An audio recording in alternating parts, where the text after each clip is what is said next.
Good afternoon. The committee will come to order. Welcome. I apologize that we are starting a little bit late. We had votes on the Senate floor, but we will get going right now. As I said at the previous hearing of this subcommittee, I intend for it to be a primary forum for both shaping and articulating the policies of the United States towards Africa.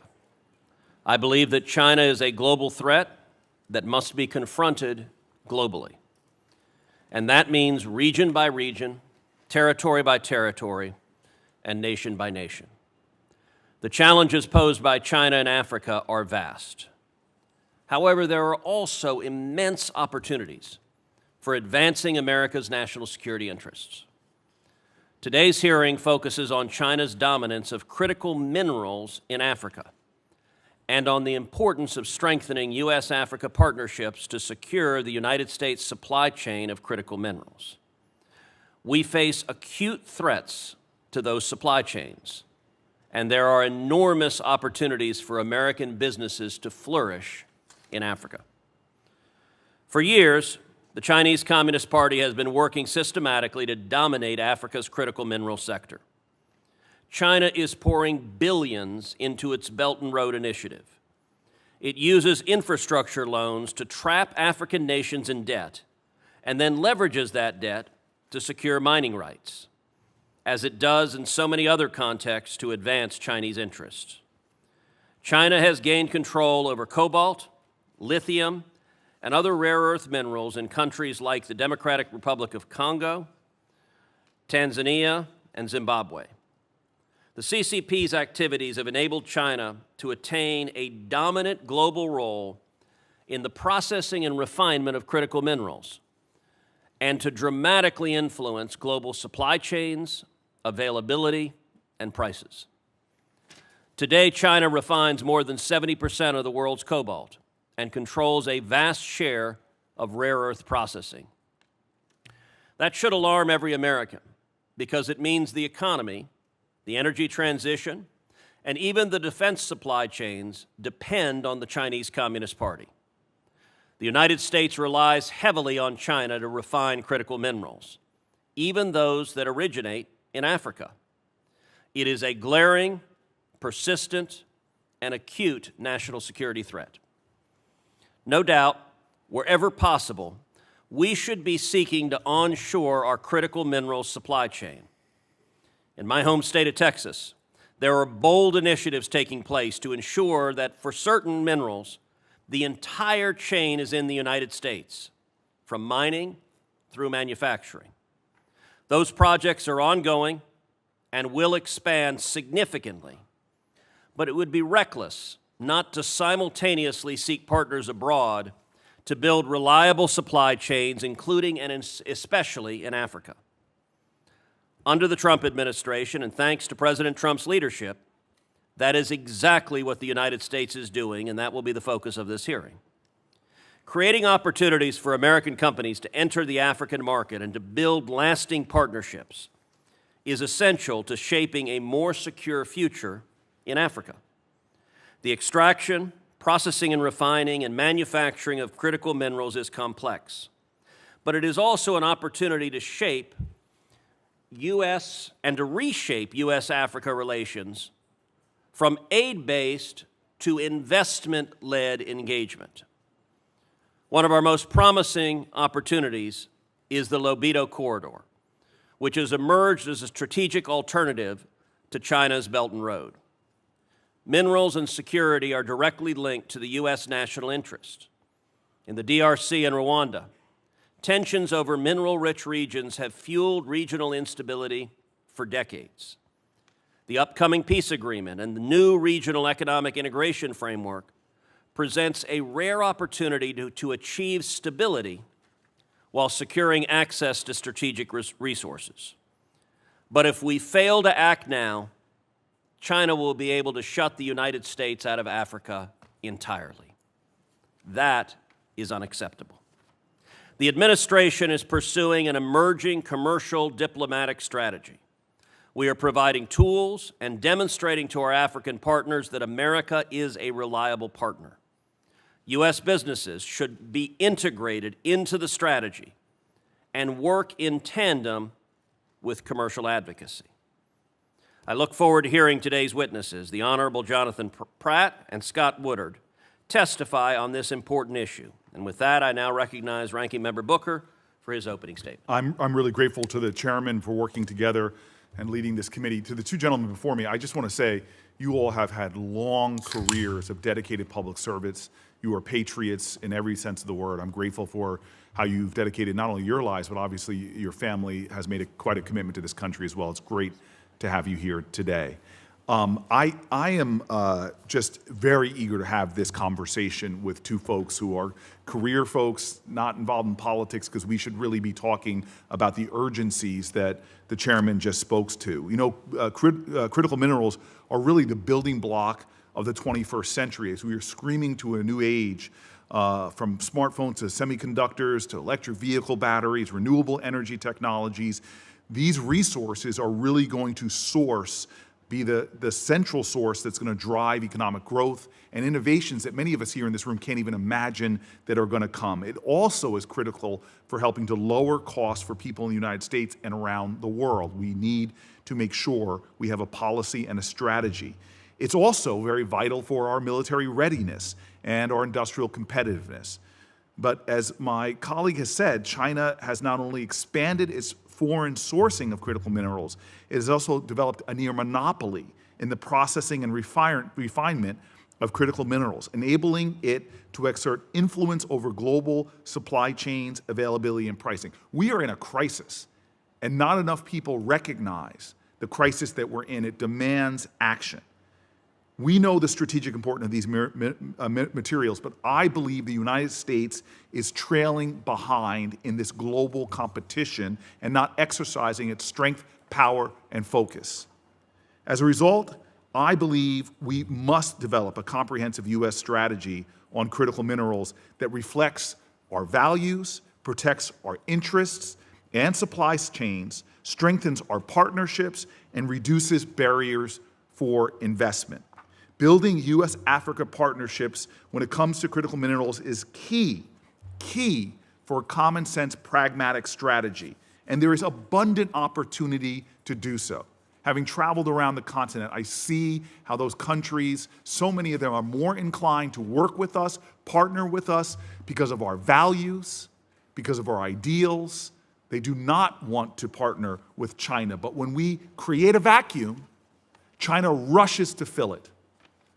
The African continent is home to nearly 30% of the world's known critical mineral reserves, including minerals and other materials essential for the technologies that I've mentioned.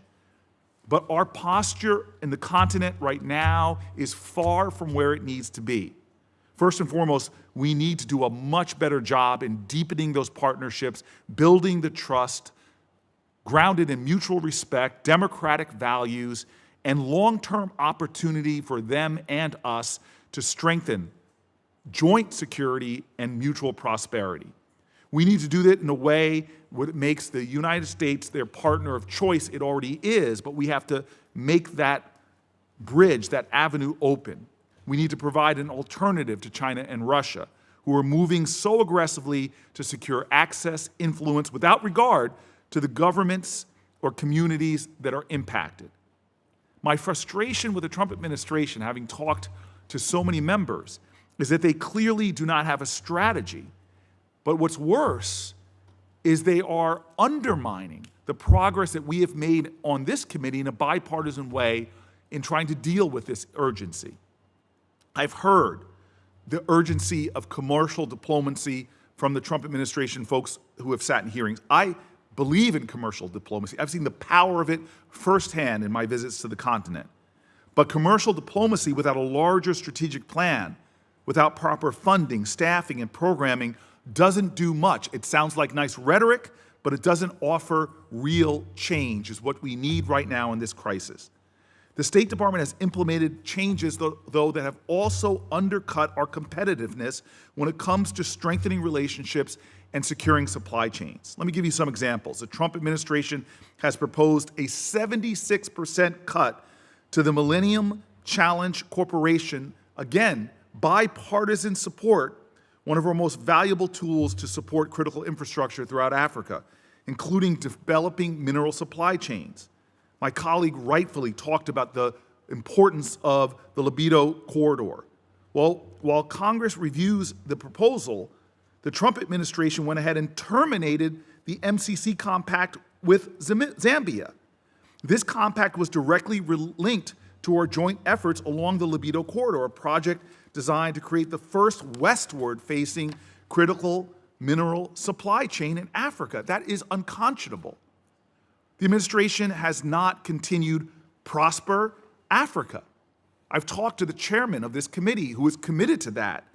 It was a bipartisan initiative launched under the first Trump administration and connected U.S. businesses with African companies and markets, but again, it's being abandoned, even though we all know the difference it's made. The Trump administration terminated the very governance and economic support that would help African partners and, more importantly, or as importantly, improve the business climate to increase access for U.S. companies. The Trump administration terminated labor, environmental, and peace-building programs that supported vulnerable communities in conflict areas where critical minerals become a source of corruption, violence, and destruction. The Trump administration stopped the U.S. geological surveys in African countries to help locate and map the extent of critical minerals. The Trump administration stopped, quote, countering PRC influence, end quote, funding that addressed illicit mining in countries like Nigeria. The Trump administration fired over 1,300 employees at the State Department with critical expertise, some of whom were focused on critical minerals and some of whom had owned onward assignments to critical African posts, where there are already significant staffing shortages. The Trump administration has not nominated appointees for key positions, haven't even put the nominees forward, including an assistant secretary for African affairs. To date, the administration has only nominated one ambassador to serve in an African country. China's diplomatic presence is running laps around the United States of America. They are savoring our lack of action, our retreat, our undermining our business interests, are compromising our security, and are not seizing on a strategy for critical minerals. We need a real strategy, a strategy that would support true bilateral relationships, that would empower local economies and communities to create better long-term partners and markets for U.S. companies, that would staff our embassies, that every embassy I visited say that the opposition, or China, outmatches them in so many ways. Africa is not just a source of raw materials, it is a rising global force in the world economy. It is a central partner for today and a vital, critical partner for tomorrow. And so yes, I hear the lip service. We must increase U.S. commercial investment opportunities, but you can't undercut a lot of the structures this committee has built in a bipartisan way to support that commercial success. We got to be smart, not blind with extractive ambition, but with mutual respect and strategic foresight that create wins-wins for African countries, nations, and peoples, and American strength, security, and economic might. We must focus on long-term opportunities to reduce nations' reliance on China, address business climate challenges, create good-paying jobs at home and abroad, strengthen our industrial base, boost the credibility of our leadership, businesses, and partnership. Sadly, instead, the Trump administration is systematically undermining our ability to do so by terminating or ignoring the resources Congress in a bipartisan way has provided to better accomplish these goals. What is the strategy? What should be the strategy? We see the urgencies. We see the crisis. I hope this conversation is constructive to us getting to the bottom of ways that this committee, in a bipartisan way, can address the galling gaps. Thank you, Mr. Chairman. Thank you. Ambassador Pratt, you're recognized for 5 minutes. Thank you very much, Chairman Cruz, Ranking Member Booker, and distinguished members of the subcommittee. Thank you for the opportunity to testify today on the administration's strategy for securing critical minerals and expanding sustainable, secure, and transparent supply chains in Africa. Critical minerals are essential to the United States' economic prosperity, national security, and technological leadership. Yet our reliance on foreign nations for processing and refining these minerals poses a threat to our supply chains and industrial capacity. Africa is central to our strategy to address this challenge. The continent is home to vast reserves of critical minerals, including cobalt, lithium, tantalum, and graphite, which are indispensable technologies for technologies such as batteries and semiconductors. Africa's substantial natural resource endowment provides an opportunity for the United States to increase its supply chain security. The administration's approach prioritizes partnerships with African nations to ensure their minerals flow west, not east, to China. China's dominance in global mineral supply chains, specifically in processing and refining, is a threat to both U.S. and African interests. Executive Order 14156, declaring a national energy emergency, and Executive Order 14241, immediate measures to increase American mineral production, outline the administration's approach to address vulnerabilities in the critical mineral supply chain. The State Department and the Bureau of African Affairs play a role in a whole-of-government approach by identifying strategic opportunities on the African continent. This strategy is essential for achieving long-term, sustainable, critical mineral security. Successful implementation requires consistent interagency coordination to ensure these opportunities are accurately identified, supported, and de-risked through U.S. government financing mechanisms, such as the U.S. International Development Finance Corporation and the U.S. Export-Import Bank. The United States is committed to making targeted investments in infrastructure to facilitate the export of minerals from Africa to global markets. A prime example is the Libido Corridor, which provides an alternative to Chinese-controlled transportation routes. The DFC plays a critical role in financing this project, ensuring it is economically viable and strategically secure.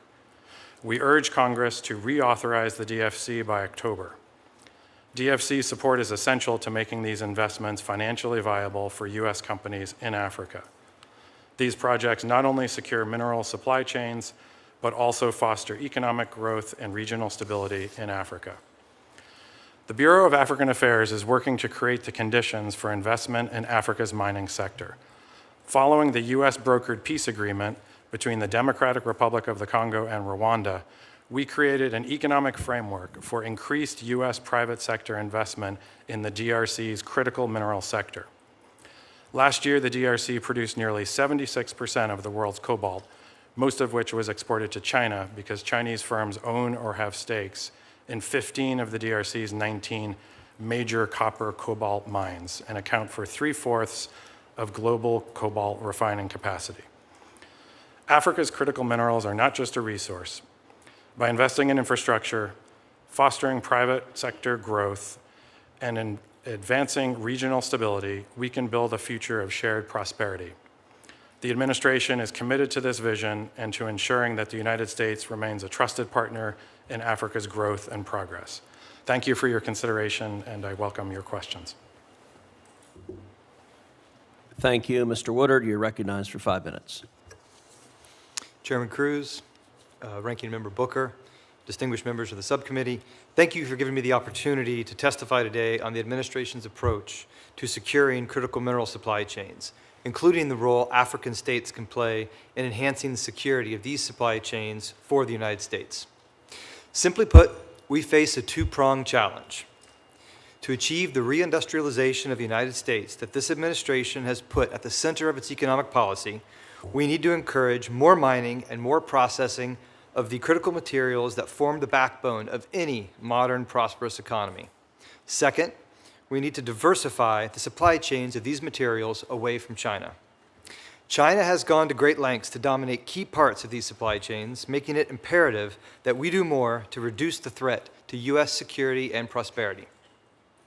The team I lead at the State Department has been driving these issues for several years, previously within the Bureau of Energy Resources and now as part of the Bureau of Economic, Energy, and Business Affairs after the recent reorganization at State. We have collaborated closely with the State Department's regional bureaus, including the Bureau of African Affairs, with our embassy personnel stationed overseas, and with other involved agencies across the U.S. government to tackle the challenges China has imposed on this sector.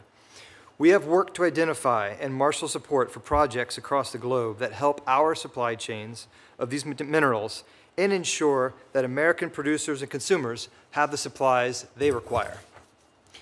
We all understand how dependent the United States, alongside its allies and partners around the world, has become on China for the mining and processing of critical minerals.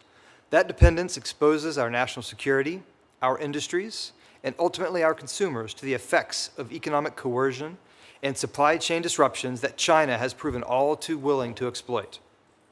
China's refined minerals and components containing them are the product of heavily subsidized, vertically integrated supply chains that benefit from Beijing's willingness to ignore labor, environmental, and other protections for local workers and communities, resulting in artificially low prices. Erratic Chinese export controls and price manipulation also contribute to a warped and difficult market for minerals and the products derived from them. All of this makes the economically viable development of any mining or processing projects outside of Chinese control challenging at best. It reduces the appetite among Western operators to invest. It discourages potential private sector investors from backing these projects around the world. The administration has devoted a great deal of attention to critical minerals since January. A major focus of that attention has been on the need to increase domestic mining, extraction, and refining of these minerals wherever possible. As we engage with countries on a bilateral basis and through various regional groupings, we have emphasized to them the opportunities that exist for investment in projects based here in the United States. Even with the vast resources of the United States, however, there will be minerals and metals our economy needs that we do not have, particularly in the short to medium term.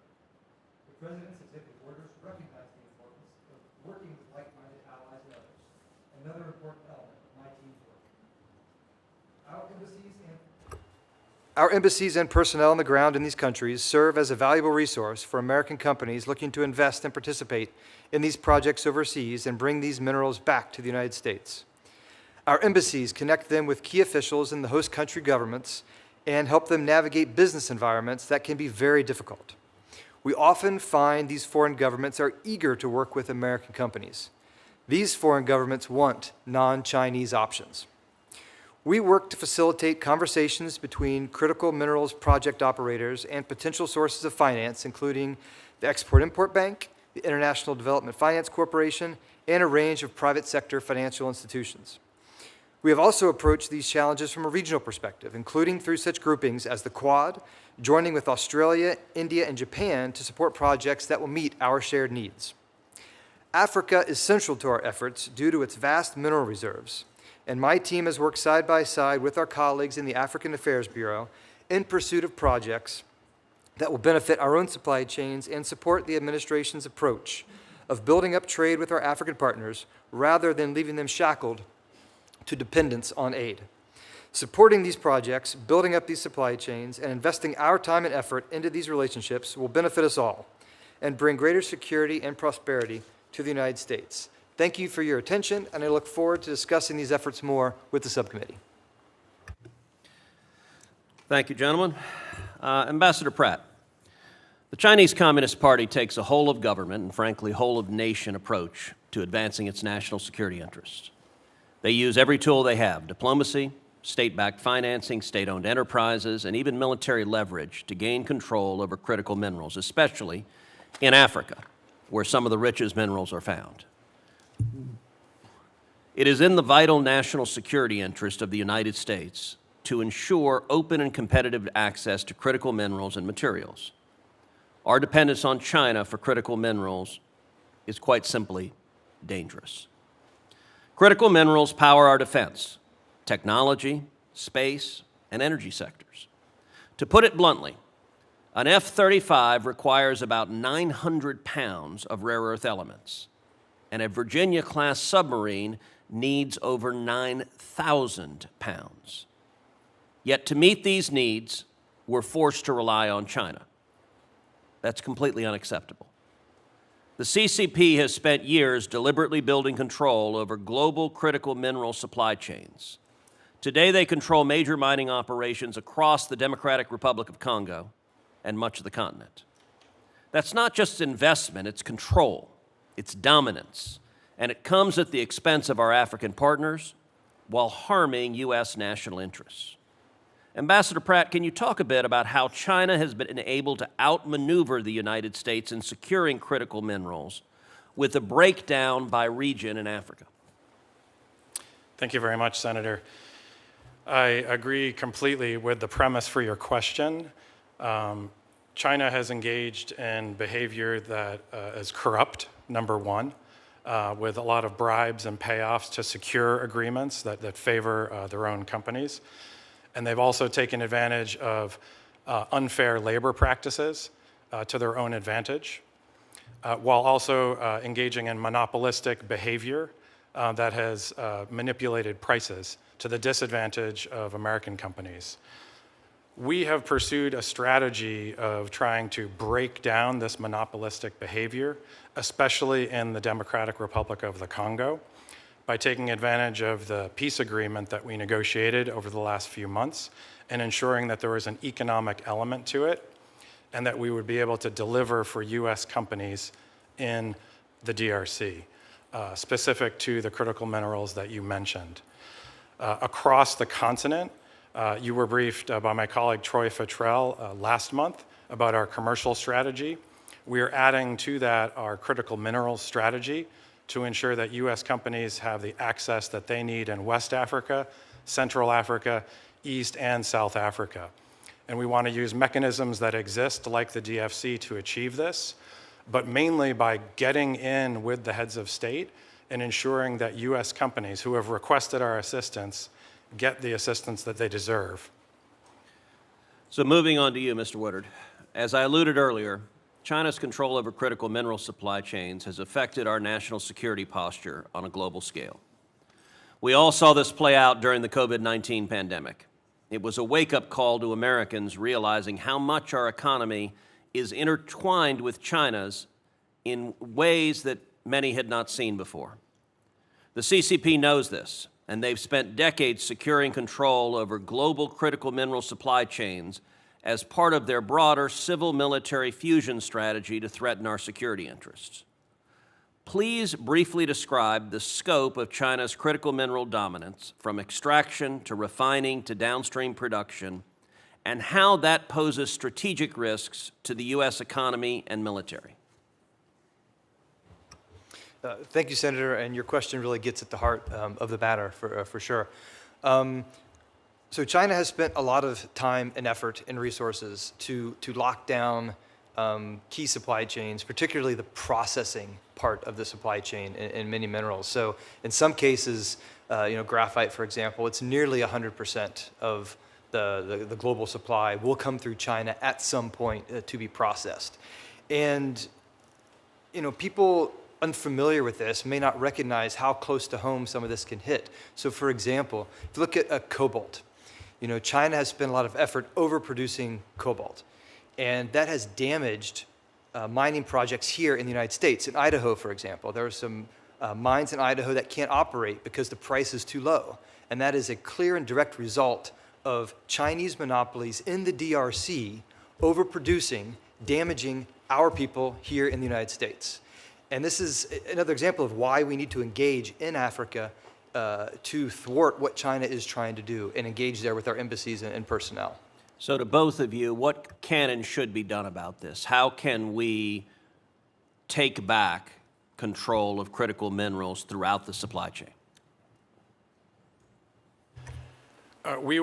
Senator, thank you. We were very eager to take advantage of direct outreach from multiple major U.S. companies right at the beginning of this administration who wanted us to engage in the DRC and help them secure deals with that government. We simultaneously were receiving requests from the head of state of the DRC that they wanted U.S. companies to be involved. We linked this with our diplomatic strategy to pursue peace talks and host them, which these companies also requested that we do. And we've been supporting these American companies to secure deals on the very minerals that you listed in your briefing. Chairman, I'd emphasize a point that I think Senator Booker made in his opening comments, which is that in many cases we're pushing on an open door in many of these countries in Africa. I was at the mining in Daba in Cape Town in February, which is Africa's largest mining conference. And to a person, all of the African leaders there I spoke about mentioned two things. One, the importance of what they called local beneficiation, which is trying to secure more of the value locally for them so that these countries can benefit from the geological patrimony that they have. But the second was that they want a choice. They are tired of just having China be the only option for them. So by us engaging with U.S. and like-minded companies in these countries, having our ambassadors be active on this front in African countries, we can make a real difference going forward, especially when we combine that with other tools like the things that DFC and XM are doing, the projects they're supporting as well. Thank you. Thank you. Ranking Member Booker. Absolutely not. I think Daines should go because you and I are going to be here all day. You should stick and move, as they say, my friend. All right. Ranking Member Booker, thank you, and Chairman Cruz, thank you as well. I'm very pleased this hearing's being held today. It's very timely for what's going on in Montana, and let me describe what's happening. And before engaging on this topic, I want to take a moment to recognize a community at the Stillwater Mine in Montana. That's a palladium and platinum producer. As we confront these pressing geopolitical and economic threats at the mine, it's the people on the ground, the hardworking folks and their families. They're truly the heart of the community. And this past weekend, there was a tragic loss of life incident at the Stillwater Mine. Now, our hearts break for the family and all those involved. There was an electrician, there was an electrical-related incident that sadly resulted in a fatality. As you know, when that kind of thing happens, it's a gut punch to everybody. It's a wonderful operation. Been there. Leadership is fantastic. It's been a tough several days. We'll be working closely with the mine and the federal regulators to reaffirm our commitment for a safe and secure future for everybody at the mine and the broader community at large. Well, today's hearing is on U.S. mining and investment in Africa. My questions are going to be a little bit different lane here, focused on mining in the United States as relates to the geopolitical situation. There are 3 locations in the world that mine platinum and palladium. Very important components for catalytic converters found in automobiles. The 3 places are Russia, South Africa, and Montana. In Montana, the Stillwater and East Boulder mines are the only primary producers of platinum and palladium in the United States. And right now, they're being targeted by dumping from the Russians.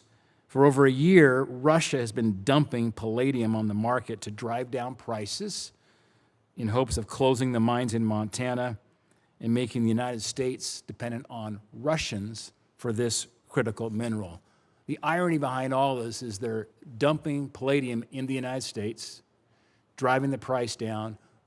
The mine had to lay off 700 workers because of the low prices. And yet we're buying Russian palladium to help fund Vladimir Putin's war against Ukraine.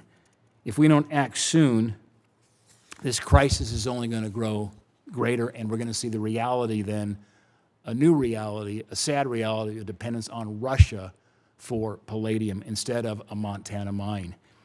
Mr. Woodard and Mr. Pratt, the Montana platinum and palladium mines are owned and operated by the Sibanye-Stillwater, which are headquartered in South Africa. This partnership has ensured the United States and South Africa can continue to produce critical minerals even when prices are low. But the market manipulation by the Russians is a national security threat and one that we should aggressively counter. And that's why I've introduced a Senate Bill 808 the Stop Russian Market Manipulation Act to prohibit Russian imports of certain critical minerals. I've also urged President Trump to take action through trade remedies, sanctions, and the Defense Production Act. I'm also asking this committee to include language in the State Department reauthorization that will target Nornickel and other Russian bad actors. So my questions for Mr. Woodard and Mr. Pratt: do you agree, and I'll start with Mr. Woodard, that in order to bolster jobs, economic development, and national security in both the United States and Africa, we must take action to counter Russian illegal dumping? Mr. Woodard? Thank you, Senator. And obviously, I'm very sorry to hear about the accident that happened at the mine. Our condolences obviously go to those affected. But your question really gets at also, the heart of the matter. It's not just China. Russia can do it too.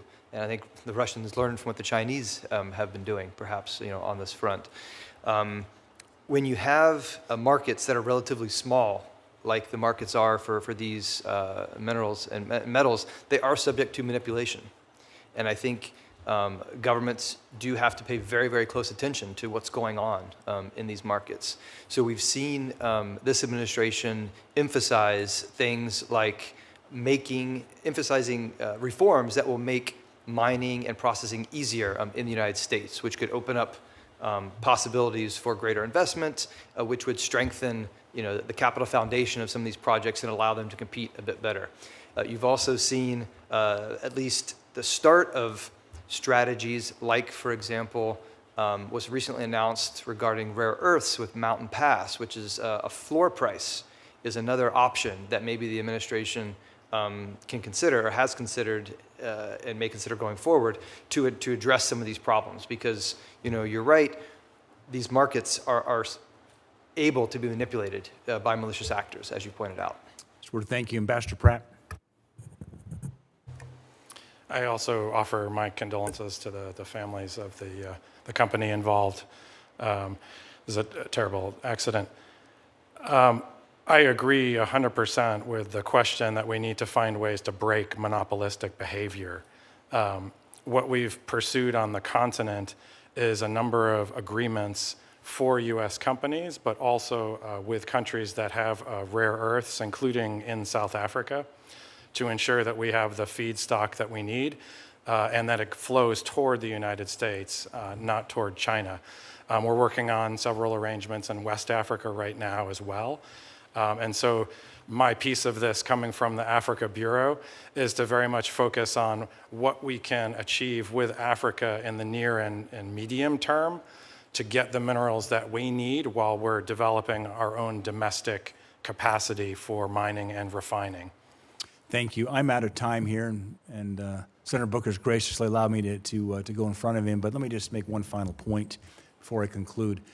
We need the help of the administration, and I think there's a chance here. Probably the quickest way to remedy this would be either a targeted sanction or a targeted tariff against Russian palladium coming to the United States. That could fix this problem quickly. As I've chatted with the mine officials, we could probably bring 500 of these jobs back in a very short period of time, and importantly, restore the supply chain of made in America palladium instead of produced in Russia. So this is where we could use the help, and it's dire right now. The sooner the better. Thank you. Well, and Senator Daines, I will say if that comes as a result of this exchange, this will have been a productive subcommittee hearing, and we can all celebrate that. Ranking Member. There will be, Chairman, if I might say, there will be 700 Montana families cheering to have these jobs restored. And it's just a shame that it's the Russians right now who have caused this. Well, and understand you've got a Texan and a New Jerseyan cheering on as well. No, but and thank you for sharing all that. It was really, first of all, moving. I'm so sorry about the loss of life, but I think more of us can understand that these are the things that join us together to fight for American jobs. Thank you. Thank you. Thank you for that great testimony. Gentlemen, again, I just continue to want to heap gratitude on you all. Thank you for being here with your expertise, for your testimony, and for your lifetimes of commitment in these issues, especially your experience, frankly, on the continent. Some of your testimony already, you've talked about the strategic urgencies of having the people in the places to do the work. Ambassadors who have clear goals from the President of the United States, leaders who are actually making this their job every day when they get up and they go to bed. And I knew this when I ran a city. I wanted people being focused on the areas of strategic urgency every single day. Who owns this? Who is going to drive it forward? And I guess that's why I'm a little frustrated about our pullback diplomatically from the continent. And again, this is objective measures. The numbers of strong diplomatic corps with expertise to protect our interests every single day, and you all know this from your experience, ambassadors work with private companies in the United States, they work with the State Department, they work directly with the kind of, every day with the kind of teams that pursue the mission. But we have vacancies now that are pretty significant. We have not had a nomination for the Assistant Secretary of African Affairs, and we have not nominated one ambassador, as I said in my opening comments, to Sub-Saharan Africa. That makes a difference, and it sends a message. Am I correct, Ambassador Pratt? We have two nominees, I believe, one for Namibia and one for South Africa that are currently in the pipeline. How many countries on the continent, There are sir? many countries on the continent. Dozens. I'm responsible currently for about 46. Okay, yes. And so that's 2 out of 46 that you're responsible for. It's a bit stunning. We've lost about 1,300 employees, and reorganization efforts are underway, though, but without meaningful consultation of Congress, which leaves me with some questions. At least 2 FSOs who had onward assignments to go work directly on critical minerals at African posts were riffed. Did you know why the individuals were fired, and do you know when their positions will be filled? I can't speak to those specific cases, Senator. What I can speak to is what we pursued in the Africa Bureau. Well, hold on, because I do want to know that Yeah. strategy. But I have, when I was running the city, 25% of our employees we had to riff, 25%. But we were strategic in protecting mission critical jobs like public safety in every way we could, trying to prioritize protection of those jobs. Here, with the urgencies that we've been talking about today, those 2 people, I know you want to speak specifically about them, they had 30 years of experience, including advanced language skills, economic expertise. I don't understand that, but I want to go through more. The reorganization efforts with 12 staff to oversee aid across Africa. Secretary Rubio said that regional bureaus will be at the forefront of administrating the foreign assistance programs. But according to the congressional notification on the department's reorganization, the Bureau of African Affairs' new assistant office will have 12 people. And it just seems to me that 12 people to oversee foreign assistance across 46, 49 countries, given the urgencies and the issues we have, it raises some concerns if they have the capacity in that office when they're competing with China, who is doing an all-out assault on diplomacy, investment, increasing efforts to, as we've been talking about, to control the critical minerals coming out.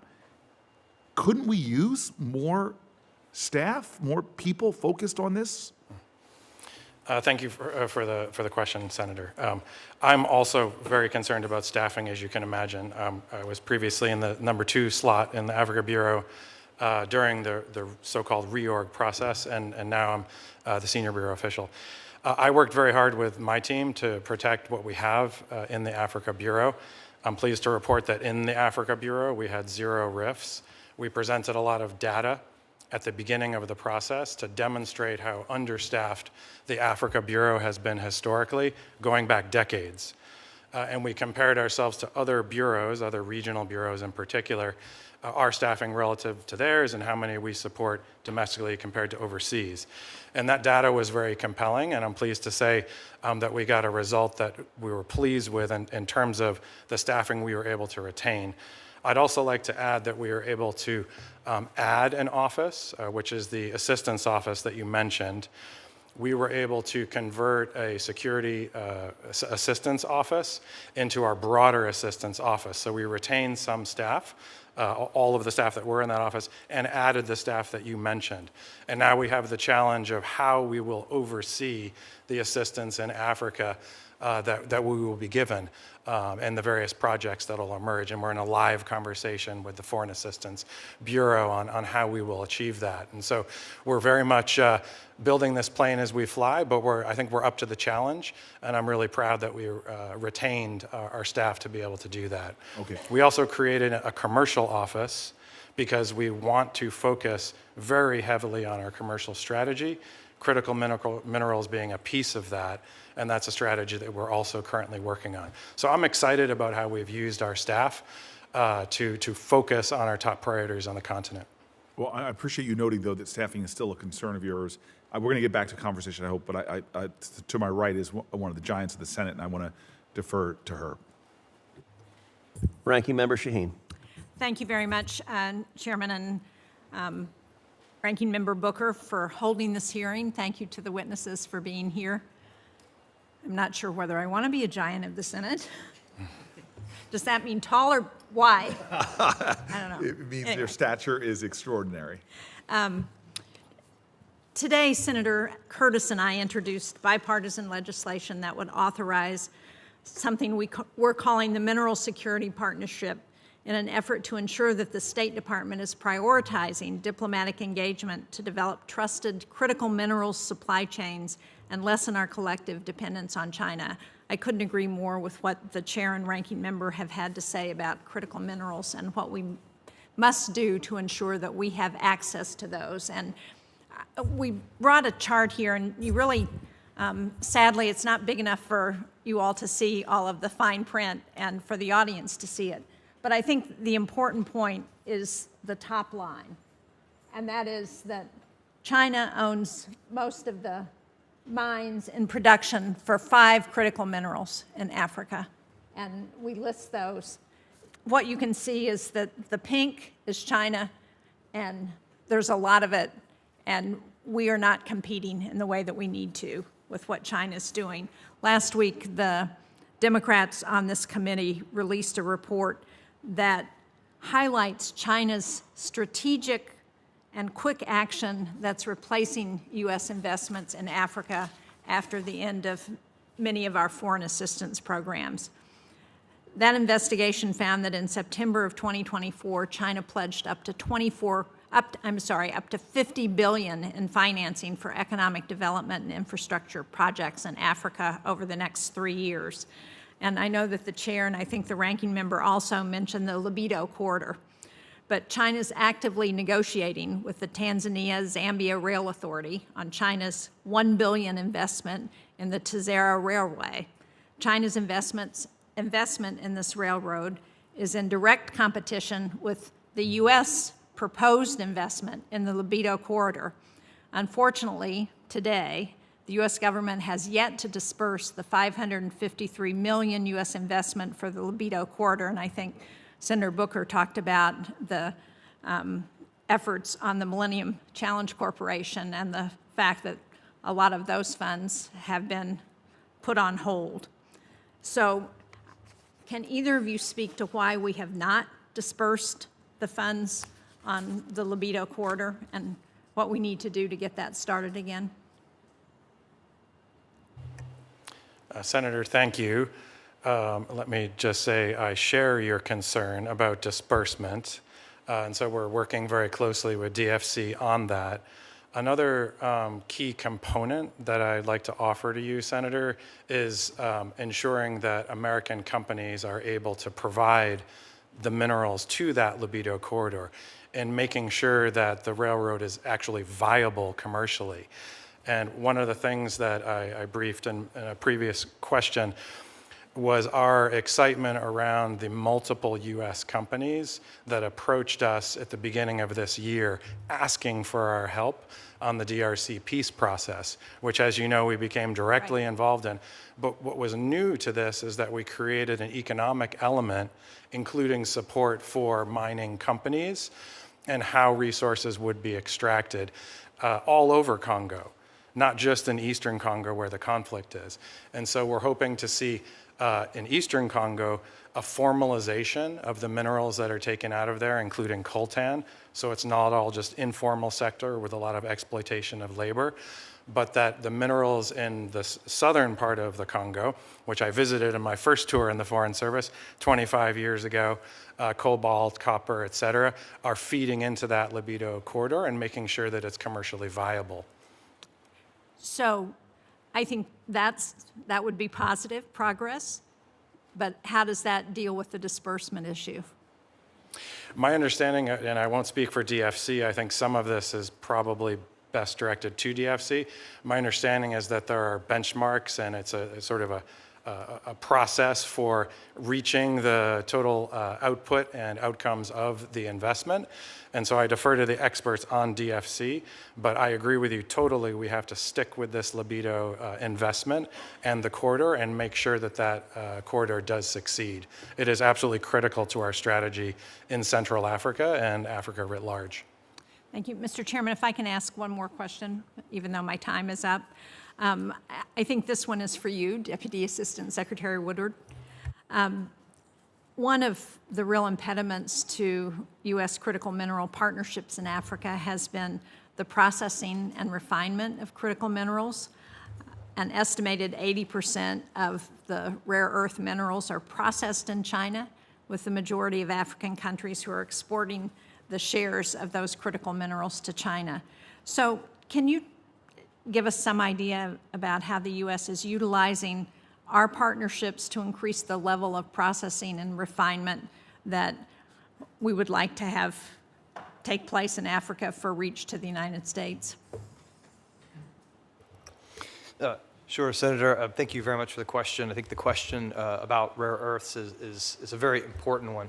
And you're 100% right that China is very dominant in the processing of these materials and has on its territory large amounts of them, but not a majority. I mean, these are things, even though they're called rare earths, they're actually available in many places around the world. And so in the United States, we have a company called Mountain Pass, located about halfway between Las Vegas and Los Angeles in California. They've just received significant support from the Department of Defense, which includes an equity investment into the company. It includes a long-term offtake agreement for the rare earths that the company produces, and it includes a floor price going forward, which would help that company obtain even additional investment, because that's one of the things that's so hard for many of these projects. Mining is risky anywhere. Only about 1 in 1,000 mining projects ever really comes to fruition, which gives a sense of the just financial challenge out there, even in the best of circumstances. When you add malignant players like China, then it makes it even that much harder. And so I think that kind of strategy that we've seen there, we might see more of going forward as the administration gets more aggressive on these things. And on the processing side? Right, so that's part of that. So what Mountain Pass wants to do is to create an entire value chain, starting from what they dig up there in California. And I understand they have plans for the plant in Texas. Congratulations, Senator Cruz, on that. To create the processing and then eventually to the magnets, because that's what is really important about many of these rare earths, especially heavy ones. They get added to magnets that allow them to operate at higher temperatures and be more durable. That's very important. And to do that is going to require more than what Mountain Pass has, because to get the heavies, we're going to need resources other than what Mountain Pass has. And there are other potential locations and other locations around the world, and companies are really looking for that, and we are engaging with them to encourage those kind of investments to create that supply chain. Well, thank you. Thank you, Mr. Chairman. Thank you, and I would note the administration's arrangement with Mountain Pass, I think, is really innovative. Their mine in California is incredibly important, and the factory that they have built in Dallas-Fort Worth, I've been to that factory where they're building rare earth batteries right now. It's incredibly important, and their stated plans in cooperation with the administration is to increase their capacity tenfold. That's critically important for us being able to compete and beat China in this important terrain. Senator Barrasso. Well, thanks so much, Mr. Chairman. Welcome. Ambassador Pratt, so China controls, 85% of the world's critical mineral processing capacity. In fact, China has control over a significant percentage of Africa's mining sector, and they get things there and taken to China for the processing. And we're taking steps here in the United States to break this dependence. Earlier this month, the Secretary of Energy was in Wyoming with us. The Brook Mine in Wyoming broke ground. It's the first rare earth mine to open in the U.S. in over 70 years. This is going to produce rare earths vital for defense and advanced technologies, critical. So how can the U.S. and African countries collaborate to make sure that we can build some supply chains that challenge China's dominance so that never again will we find ourselves this dependent on China or any foreign source? Thank you, Senator. We are trying to ensure that the U.S. has the feedstock that it needs of various minerals, including cobalt, lithium, and many others. And so part of the strategy is to leverage commercial access and take advantage of the offers that we're receiving on the continent from various countries, and also to take advantage of financing through the DFC. As you may know, there's a rare earth mine in South Africa that receives DFC financing. In Mozambique, we have a graphite mine that receives DFC financing. These are examples of how we've been able to successfully use the DFC to ensure access to the minerals that we need in the U.S. While we continue to develop domestic capacity on the mining and refining side of the equation. It just seems to me the Chinese Communist Party has been really targeting investments in African countries in order to expand their political influence, their economic influence, their strategic goals. I mean, you look at the whole Belt and Road Initiative and different things that they've done. I was in Djibouti visiting Wyoming National Guard troops. You fly in and there's this base for ships that they're building right there in this pinch point, the Gulf of Aden, where it comes down to to go up into the Red Sea. It's a narrow area and the big base there. Going into Djibouti, go through Addis Ababa, big terminal for air supply. There's a project, and the chairman knows about this with our time with Senator Inhofe, who has spent a lot of time in Ethiopia, very involved, something called Project Mercy, a hospital. Baylor medical students would go there to train and to help and to learn. And a lot of U.S. involvement there. Used to be a kind of a dirt road, and now it's a beautiful road, and the signs are brought to you by your friends from China, because they built the road. It's a U.S. active medical center that China seems to try to take control over so many areas in terms of their effort to try to go with influence, political, economic, strategic. So, it seems their investments are focused on large projects and natural resources. Can you just talk about what risk these China investments in critical minerals pose to us long-term in the United States if we don't do something to counter it?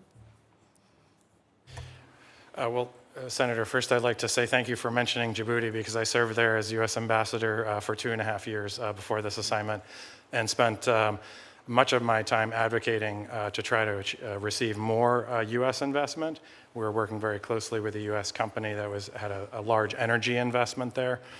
And I worked very closely with our own government to put money into some strategic security investments, like a peacekeeping center that we're jointly working on with the Djiboutians. And so we have made some major investments there, and we're trying to court additional ones. I think what you mentioned on Africa's involvement is that essentially they've tried to create monopoly situations where they can control pricing and box out any other players on the supply chain, essentially is what they've engaged in through bribes, labor practices, and then price manipulation. And so what we are aggressively trying to do is ensure that U.S. companies get in was speaking about all of the companies that approached us at the beginning of this year to be involved in the peace process on Congo, but also to help them secure deals as part of that. And so we're working on an economic framework to achieve that. I think we also need to leverage the DFC. We need to, frankly, leverage a lot of the goodwill that we see on the African continent for wanting to partner with American companies because of our labor standards, because of our transparency and the way that we do business. There are many countries on the continent that come to us and they tell us they would prefer an American company to a Chinese company. No question about it. And so it's our job to ensure that the US companies are getting a fair deal and that we're taking those governments up on the offer and making sure that the deals are nailed down. Mr. Chairman, I have time for one more question. Thanks. Well, you mentioned the Congo, the DRC. They produce about 80% of the world's cobalt. I saw that Secretary of State Rubio was just involved, and then the President as well, with an agreement between Rwanda and the DRC, a peace agreement after so many years of war. China owns or holds stakes in 15 of the largest copper and cobalt mines in the Congo. The Congo, 80% of the world's cobalt. In 2023, over half of the DRC mine workers reported children working in the sites. 4 out of 5 of the cobalt mine workers reported forced labor conditions. China itself has a well-documented history of forced labor. We know about the Uyghurs and what has gone there. What role should we be playing in terms of investment, in terms of diplomatic efforts in combating this forced labor linked to these supply chains? And what's the best strategy, you think, to eliminate the practices of forced labor going on there? Senator, I'd say number one is securing deals for U.S. companies and getting American companies into these investments, including on cobalt. Not just cobalt, but lithium is another one we're working on. There's a particular mine in the DRC. And so we are ensuring that those companies which came to us and asked for help, that we are linking them with President Tshisekedi of the Congo's offer very publicly to the United States that he wanted American companies in there doing business, working in these mining sectors. And so we are working very hard to ensure that those deals are nailed down. Thank you, Mr. Chairman. Thank you. Mr. Woodard, now is the time to encourage American businesses to enter the Africa market and to create long-lasting joint ventures. The process of critical mineral extraction, processing, refining, and manufacturing is complex. I frequently meet with companies who seek to establish a direct link between Africa and Texas to onshore our rare earth mineral supply chain and effectively cut out China. Texas can help fuel Africa's energy need to supply rare earth mineral extraction. Houston, Texas, and Luanda, Angola are sister cities, which strategically positions Texas to spearhead business investment supporting the Libido corridor. Texas is prepared to be the home for scalable refining solutions for rare earth minerals. This requires proactive U.S. engagement to de-risk overseas investment in Africa, to promote partnership, and to pull Africa away from China. What is the department doing right now to work with U.S. companies and to help get more deals off the ground? Thank you, sir. That's something that we work on every day. I think one successful example that I would point to would be Mozambique, where there is a graphite mine that has gotten support from the DFC. That graphite is being sent to Louisiana, right next door to Texas, for refining. A few months ago, and that all came to be because of U.S. support. Quite frankly, that deal would never have happened without the U.S. government being involved and without DFC supporting that. A few months back, there was trouble at the mine. And our embassy there worked with other like-minded embassies to approach the Mozambican government to get the security required to clear away some protesters who had tried to kind of block the mine for various reasons, some of whom we think were supported by China, perhaps. And so that's one example of how we often get in the weeds with some of these companies, helping them achieve their goals. In the DRC, a few months back, there's a tin mine near Goma, and it was kind of overrun by the M23 rebels backed by Rwanda. Our ambassador in Kinshasa, Ambassador Tamlin, worked with the President's Special Representative Boulos to engage with actors in the region, President Tshisekedi in Kinshasa, President Kagame in Rwanda.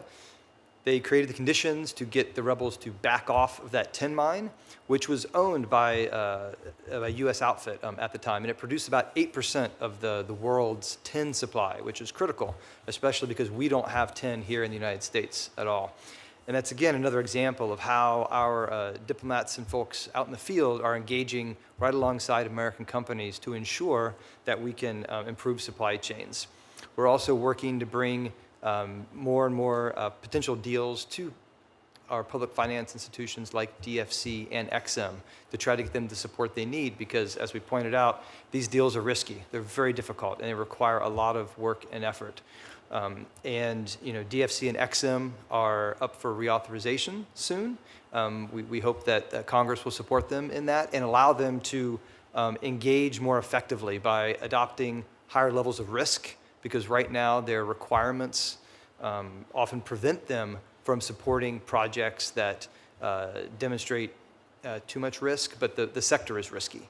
And if we want to secure the pathways for these minerals to the United States, we're going to have to be supportive of these companies and these projects. And I think DFC and XM offer an excellent way that the U.S. government can support many of these projects. Ambassador Pratt, in the last Africa Subcommittee hearing, I questioned your predecessor, Ambassador Fitrell, about how Biden canceled mineral leases for Twin Metals Mine in Minnesota and deliberately rejected Alaska's Ambler Road project. Blocking domestic mineral mining only reinforces our reliance on overseas critical mineral supply chains, something you've repeatedly said that China dominates. Less than 1% of global rare earth refining happens in the United States, with most American mined materials sent to China for processing. President Trump's executive order to boost American mineral production set us on the right path, as we've seen with the latest MP Materials and Defense Department multi-billion-dollar deal announced this month. But that's only the start, and there's much more work to be done. The U.S. should boost its Africa partnerships and pave the way for new critical mineral deals that push China out and de-link our supply chains for good. Please describe for us how the Department of State is working with our international partners across Africa and with U.S. companies together to broker partnerships to build a direct supply chain of critical minerals from Africa to the United States. Thank you very much, Senator. We have worked directly with our international partners, especially the G7, on projects like the Libido Corridor. I was involved in those discussions. We are also working directly with African governments on deals that are part of our strategy right now toward Africa. And some of my colleagues who are sitting behind me here today are working feverishly on that strategy to ensure that we get the access that we need and finalize deals for American companies so that the minerals are flowing toward the U.S. In terms of refining. On rare earths, on lithium, on cobalt, we believe that all of these should be secured for U.S. companies and directed ultimately toward U.S. refining capacity. Thank you. Ranking Member Booker. I'm really grateful. Gentlemen, I have a lot of frustrations that these massive work that's been done over many Congresses by this committee in partnership, things like we've already discussed, the MCC, there's been supply chain money that we've worked on. A lot of this money seems to be right now either frozen, clawed back, programs stopped, and it's really frustrating to me. I think there's a wide bipartisan swath to deal with this crisis of work that Congress could be doing. When I've asked questions, Ambassador Pratt, you rightfully told me what your team is doing. But we're here, invited you here as experts, not only to help us understand what your team is doing and what the strategies are, but to draw from you strategies for us as Congress, as an co-equal branch of government. So I'm wondering if the two of you could answer that question as experts that I value and grateful that we have you here as witnesses today about the congressional strategy, especially given the fact, very plainly, that a lot of the things that we have done, this administration doesn't seem to be embracing or utilizing, that I think create a lot of risk. For example, efforts to give stability to conflicts in some of these areas directly undermine our ability to function. And again, seeing the way that Russia handles conflict in that region through the Wagner Group and others, it thwarts our efforts to create stability that's often needed for us to be successful. So I'm really giving you a few minutes here to inform me and perhaps those bipartisan things we could be doing, could be funding, could be directing to make a difference on what I think is a crisis that we're not meeting. Some of the tools that you've mentioned, Senator, I totally agree with this concept of utilizing the tools that you've authorized, including DFC, MCC, and others. And there's a live discussion on all of these, including MCC, on which projects will be the most strategic and deliver for America. I can't get ahead of that on what I'm saying now, but that is a discussion that is ongoing. As I mentioned, we will have an assistance office in the Africa Bureau that'll be working very closely with the Foreign Assistance Bureau in the State Department. And I can assure you, I will be fighting very hard to try to get the resources that we need on the African continent to leverage other things that we're doing, whether it's peace processes, whether it's access for U.S. companies, including mining companies, whether it's ensuring standards. We want to support all of those efforts. There's an ongoing process right now to look at which types of projects would be the most strategic. You know, one element of a strategy that we hear about sometimes is stockpiling. And in the recently passed big, beautiful bill, there were $2 billion set aside for the DoD for its strategic stockpiles. So Congress has, I'd say, already acted in that way, as well as adding, I think, $5 billion for minerals supply chains work as part of that package. So that's one element of a strategy where I think Congress has already acted on. I'll highlight again, I think, the need for DFC and XM to get very strong congressional support. XM has a relatively new, or it's actually a renewed program called the SCRI, the Supply Chain Resiliency Initiative. And this allows XM to support a mining or a processing project overseas as long as the offtake comes back to the United States to support jobs here in the United States. And it's a revival of a tool that they had many years ago and kind of went out of favor, but now it's been brought back. So as we mentioned, DFC is up for reauthorization. XM will be up, I think, next year for reauthorization. They are filled with very talented people who are trying to achieve success in a risky business. And they're held back, I think, from taking more risk because of the rules. They want to be good stewards of the taxpayers' money. I think they've asked to have their risk cap raised. They're looking at ways, I know, to act more quickly, to move more at the speed of business rather than the speed of bureaucracy. And I think when they come before Congress with their proposals, I think one thing Congress could do would be to take a very good look and look at trying to support those proposals, because those are two key elements, I think, of a national strategy that we need to improve the situation.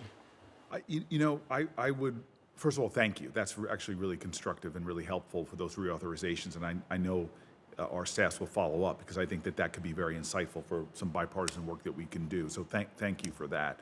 I guess what frustrates me is when we do work, 2 years ago, I was involved with the creation of the Economic Resilience Initiative to invest in these buckets of strategic infrastructure, sort of the digital security, critical mineral supply chains, and then to see that those efforts thwarted and not put forward. It seems like some of this work has been done. So again, both of you, familiarized myself with your years and years of work and service. I stand, as I said at the very top, humbled and grateful for your leadership. I just think that this is, Chairman, a growing crisis, especially with the acceleration of technologies that are going to transform humanity, that Africa is with a population that will be 1 out of every 3 working people by 2050. We are in, and frankly, those countries looking towards us as a preferred partner, we're just not rising to as we should. We're to meet the challenges in the crisis, and we're far behind China in a way that should sober everybody who's concerned with national security. So I'm hoping we can find ways to work together and to get the administration to lean in more in what I believe has been sort of not strategic usage of the resources Congress has made available. That's actually being kind in undermining or thwarting congressional intent with a lot of these vital programs. So I'm grateful, and Chairman, again, this is 2 great witnesses and some really good conversation on both sides of the aisle. Fully agree. We will do one final round of questions and then we will wrap up. Mr. Woodard, I want to discuss prioritization of efforts. The Department of Interior has a list of 50 critical minerals. The Department of Energy has a list of 18. The Defense Logistics Agency has a list of 62.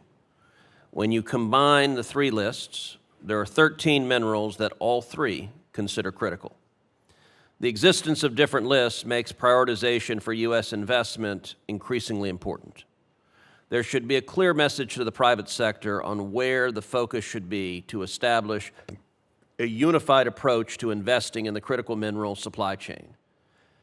In your judgment, what critical minerals should the United States be targeting in Africa specifically, and how should we prioritize given today's supply chain vulnerabilities?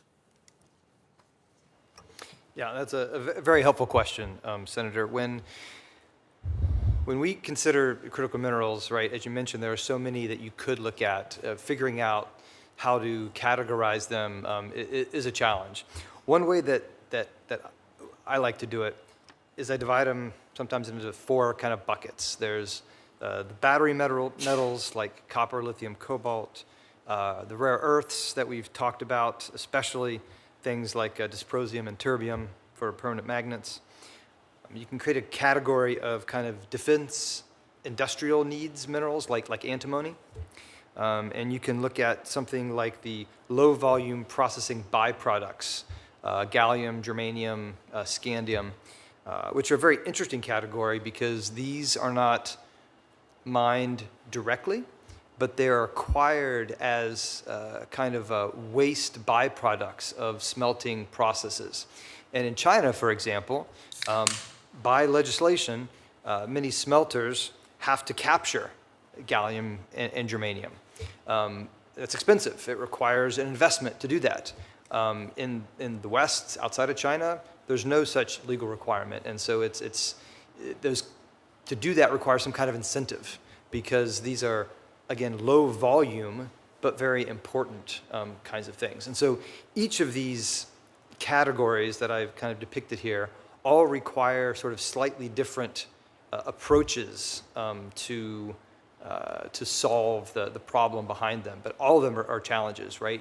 When we get back to the battery metals, copper, it's a scale problem in a sense, right? So the copper mines that we have in the United States, the grades are far lower than in a place like the DRC. So just for an example, in the United States, a copper mine might have a grade of like 0.3% of copper. Mines in the DRC have a copper grade of more like 2.5%, so like 8 times higher. So you can imagine how the economics of that is dramatically different.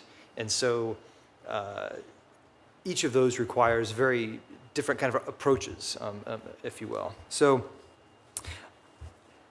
I guess the bottom line message for all this is that it's important to keep in mind as we're talking about strategies for these minerals that there's not just one strategy out there. each of these minerals is unique in their own way and will require kind of a different kind of approach. And we'll have to kind of sort them in different ways that make sense, like the way that I've outlined here below, but there are also other ways you could do it. But that is kind of one way to kind of think about how you would create the approach you would need by categorizing these things effectively. I think that was a very helpful answer, and I hope that U.S. investors and companies listen to that answer that you just gave. I think that's helpful for prioritizing, and I hope also the administration gives weight to the answer you just gave, because if we don't prioritize, it means we're prioritizing nothing, and that's not a path to success. The final set of questions, Ambassador Pratt, I'm going to direct to you. The Trump administration has taken unprecedented steps to end more than 30 years of conflict in the eastern DRC. In the next month, the leaders of the DRC and Rwanda are expected to come to Washington and formally sign a peace agreement that includes the Regional Economic Integration Framework. This is not just a political deal. It's a chance for African nations to build real prosperity and keep their resources out of Beijing's grip. Critical minerals will play a major role in the final agreement. The DRC holds the largest concentration of cobalt in the world, plus large amounts of copper, lithium, tantalum, and more. If this peace deal holds, it's a real opportunity to bring stability to the region, to boost our African partners, and to safeguard U.S. interests, all while countering the Chinese Communist Party. Two questions. What tangible commitments has the United States received from President Tshisekedi's administration for U.S.-DRC cooperation in critical minerals, number one? And number two, how can this agreement be used as the blueprint for future deals across the continent? Thank you, Senator.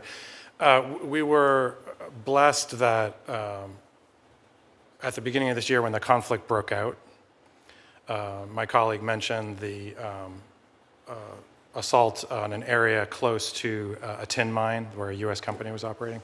We got involved. I was with Senior Advisor Boulos when we brought the parties together. They were in Washington.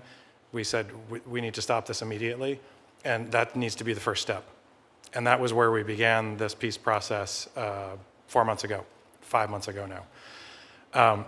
The economic piece of this will deliver for U.S. companies, especially in lithium and cobalt that you mentioned, in central and southern Congo.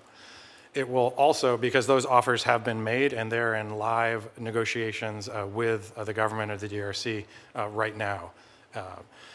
And so that's been successful, and those commitments are there.